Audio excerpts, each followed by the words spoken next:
This is going to be a journey of spectacular scenery, feats of amazing human engineering, and myths and legends all added to the mix. But the thing that excites me most are the natural forces that conspire to create the Highlands of Scotland. My name is Kevin Elgello, and this is the Great Glen Way. It's a story that literally divided and connected the Highlands of Scotland.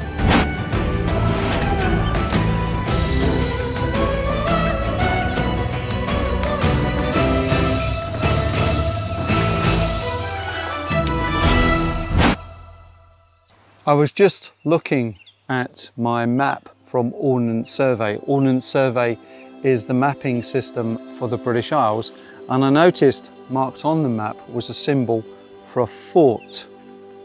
Now I've had a look around me on this little mound and the mound just behind me. There's nothing obvious to the untrained eye, but I know that this whole area was very common for usage by the Picts, a group of clans that lived up in this region, and also the Iron Age. In the Iron Age they built lots of settlements, lots of forts, and some of them are called vitrified, where the rocks have sealed together.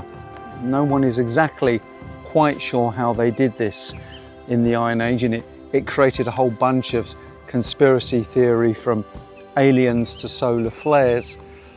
But it's just fascinating to know that this area was once settled by our ancestors. And if you hadn't taken the time to look on the map, you would literally have walked past it. It's what I love about taking that extra time to explore. Now, just incidentally, if you are interested in Iron Age forts, and if you're interested in the West Highland Way, also on my channel is a separate film about a famous vitrified fort that's actually on the West Highland Way just before Fort William. That is a separate film on my channel, so check that one out, and there you can get a sense of scale and appreciation of what our ancestors had built.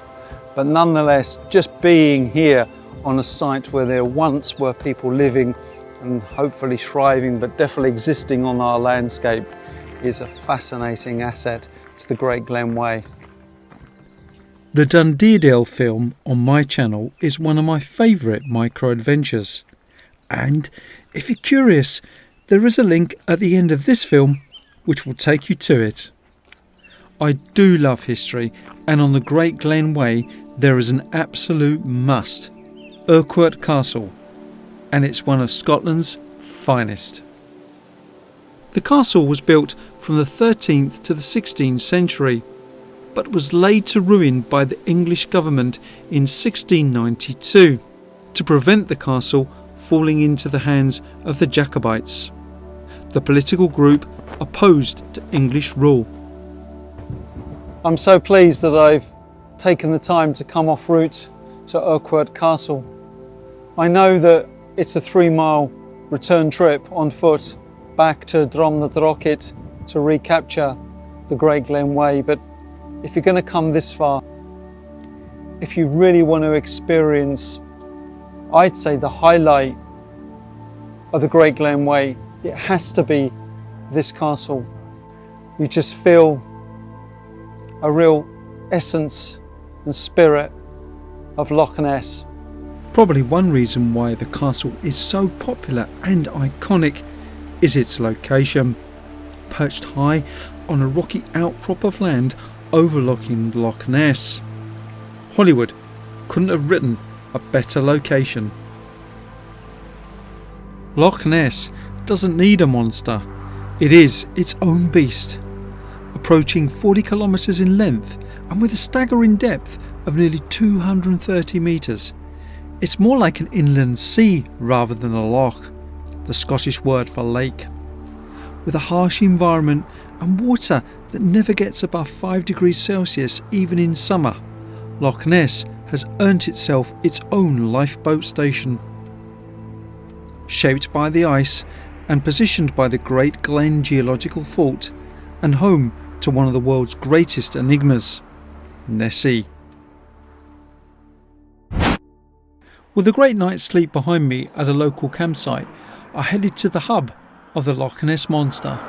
I'm at the north end of Drum na Droche, and thankfully it's a Sunday morning and the thousands of Nessie hunters in their coaches have not arrived yet, so it's nice and peaceful. But normally this place is full, especially in the summer months, of visitors from all over the world looking for those elusive humps on Loch Ness so they can become a social media star overnight with the exclusive, conclusive photograph of the Loch Ness Monster. I wonder if that will be me later on the trail. Haha, I somewhat doubt it. But I'm soon going to be leaving Loch Ness as I'm going to carry on along the Great Glen Way. The trail veers off.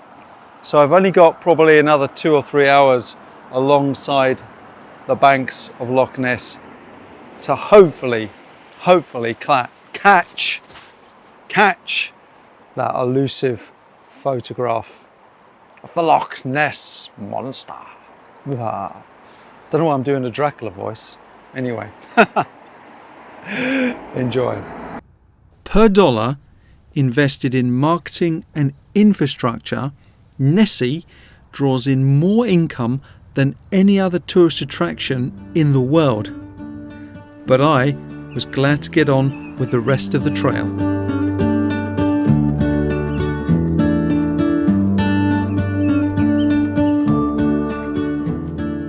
This is the last official view of Loch Ness from the Great Glen Way. It means that from now on I kind of start heading inland to follow the path towards Inverness. I must admit, when I first started this journey, I thought the Great Glen Way would be a lot easier than I expected. But these last few days, the Great Glen Way has been a challenge, and I've loved it. I love the mixture of the flatness of the towpaths along the canal and the climbs through the forests as we reach the end of Loch Ness. The Great Glen Way is a diverse national trail, despite what some people might say about it. This isn't a closing statement, although it does sound a little bit like it. I've still got quite a journey to go. But I just want to say that the Great Glen Way deserves the word great in its title, because it really is one of Scotland's great national trails.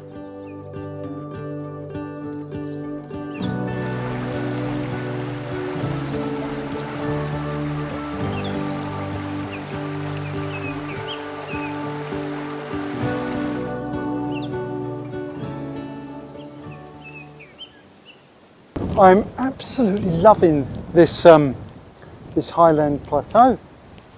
I'm not quite sure of the ecological name of this landscape.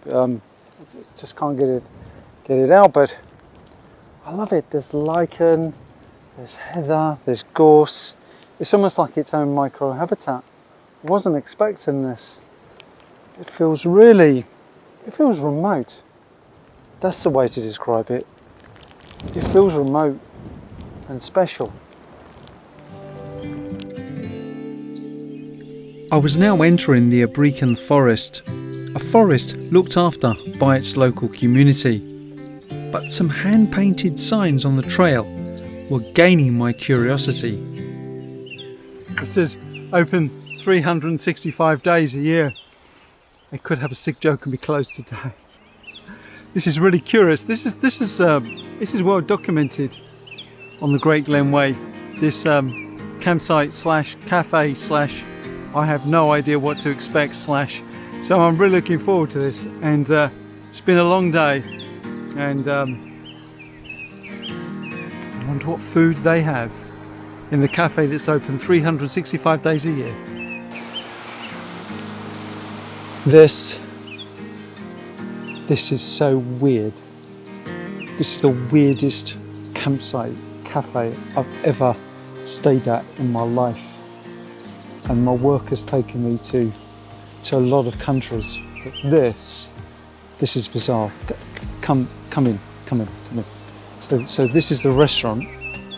Okay, I've already ordered, and the lady will bring it down. And let me see if it's not too dark. And then I haven't been in here yet, and I think this is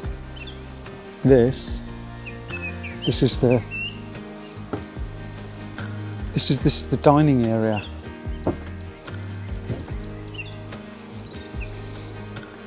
This is with prayer flags, and if I was with someone, I could have a romantic dinner.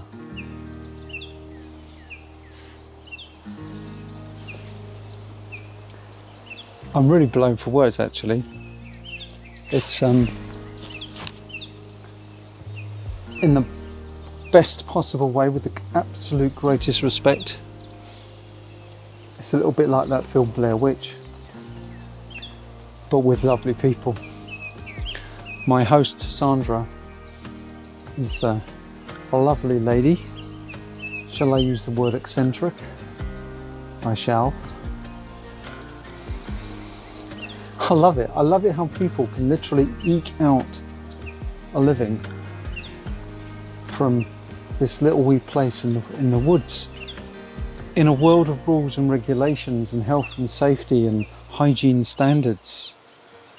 These places have disappeared, certainly in Europe. Reminds me a little bit of places I've eaten in northern India. What a great place. This is, sorry, I really am taken back, because we're just so not used to seeing this anymore. We're just so not used to seeing it. Sorry, the battery just died on my action cam, so I'm just using my iPhone. This is just the absolute best soup.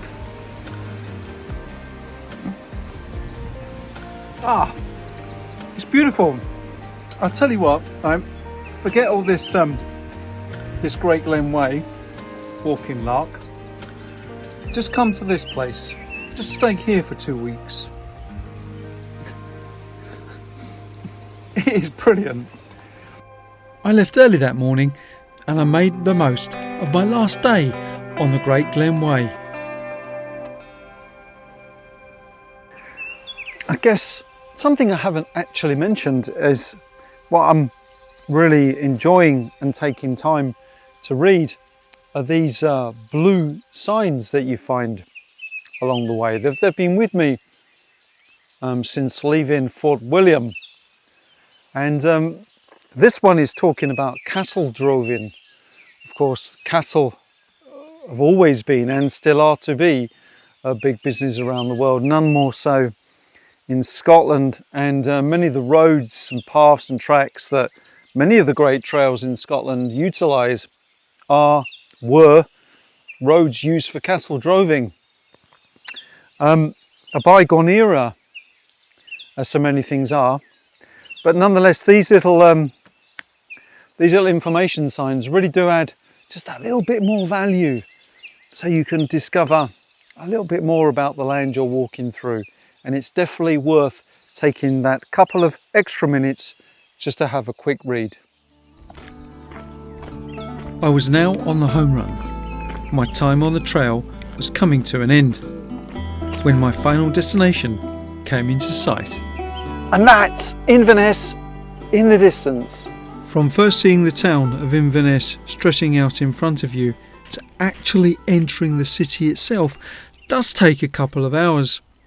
And you know, it's only a matter of time to realise what you have achieved before it becomes a memory.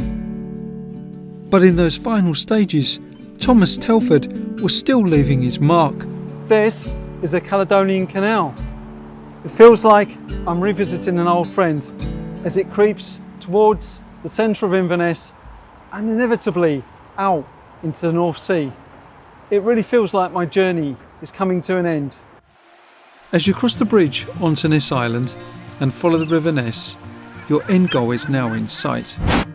And as I looked back as my adventure grew to an end, I learnt more than ever the benefits of taking the time to explore what was around me. This walk had so much to offer for those that just had a little bit of time to stop and look. For me, I love so much creating content for YouTube. I think it has given me the reason to ask why and explore the world around me, with so many more YouTube adventures to come. This is the end of the Great Glen Way. Oh my God, I am really pleased to be here.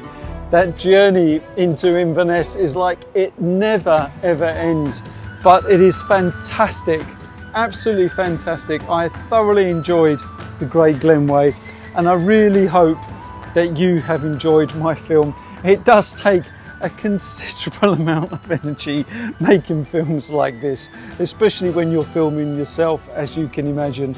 So if you can give my film a like, and really if you can subscribe, that means a lot to us YouTubers. We need subscribers to grow our channel, because this is the start of my YouTube journey and I want to take you on so many more adventures and show you so many different things on my YouTube channel. So if you can subscribe, it really would mean a lot. But just concluding, this is an awesome journey, an awesome walk, and I hope that it has inspired you to perhaps one day undertake it yourself. But if you are going to undertake it yourself, I hope my film has been of value, and some of the history and some of the places and some of the things we've seen have inspired you to get out there and enjoy the Scottish and the hills of the world.